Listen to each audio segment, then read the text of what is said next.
நீ செய், நான் உனக்கு செய்யறேன்னு சொல்றது மதம்.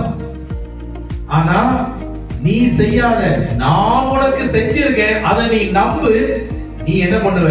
என்னை போல வாழுவ. இன்னும் சொல்லணும்னா நீ உன்னை போல வாழ்வ. நீ உன்னை போல வாழ்வன என்ன அர்த்தம்?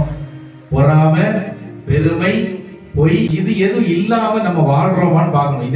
இதோட சேர்த்துதான் நம்ம வாழ்ந்துட்டு இருக்கோம் அப்படின்னா நம்ம இன்னுமே ஏதோ ஒரு மதத்துக்குள்ள இருக்கோம், அல்லது ஏதோ ஒரு மூட நம்பிக்கைக்குள்ள இருக்கும்.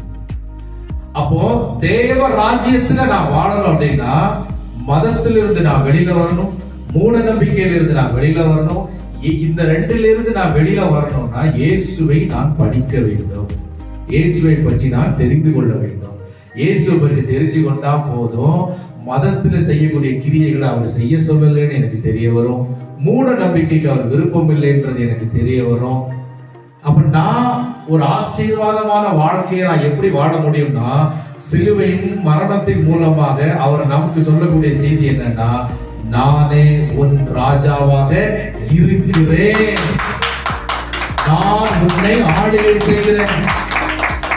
அப்போ நான் இயேசுக்குள்ளதான் இருக்கிறேன், நான் கடவுளுக்குள்ளதான் இருக்கிறேன்றதை நான் அறிந்து கொண்டால், அதை நான் நம்பினால் நான் நானாக வாழ முடியும். நான் நானாக வாழும் பொழுது என்கிட்ட எதுவுமே இல்லை, நான் ஒண்ணுமே இல்லை, நான் வளரவே மாட்டேங்கிறேன் அப்படின்ற ஒரு வார்த்தைகளை நம்ம என்ன பண்ண மாட்டோம், சொல்லவே மாட்டோம். ஜெயமுள்ள வார்த்தைகளை மட்டும்தான் நம்ம என்ன பண்ணுவோம், சொல்லுவோம், பேசுவோம், ஜெயத்தையும் அனுபவிப்போம். அதோடு கூட ஆண்டவரை போல பரிசுத்தமாகவும் என்ன பண்ணுவோம், வாழ்வோம். இதை முயற்சி செய்யறது கிடையாது, தன்னாலே நடக்கக்கூடிய ஒரு காரியம் பாருங்க. அப்படி தன்னாலே நடக்கும் பொழுதுதான் ராஜ்யத்துல நம்ம வாழ்ந்துட்டு இருக்கிறோம்ன்றத நமக்கு தெரிய வரும்.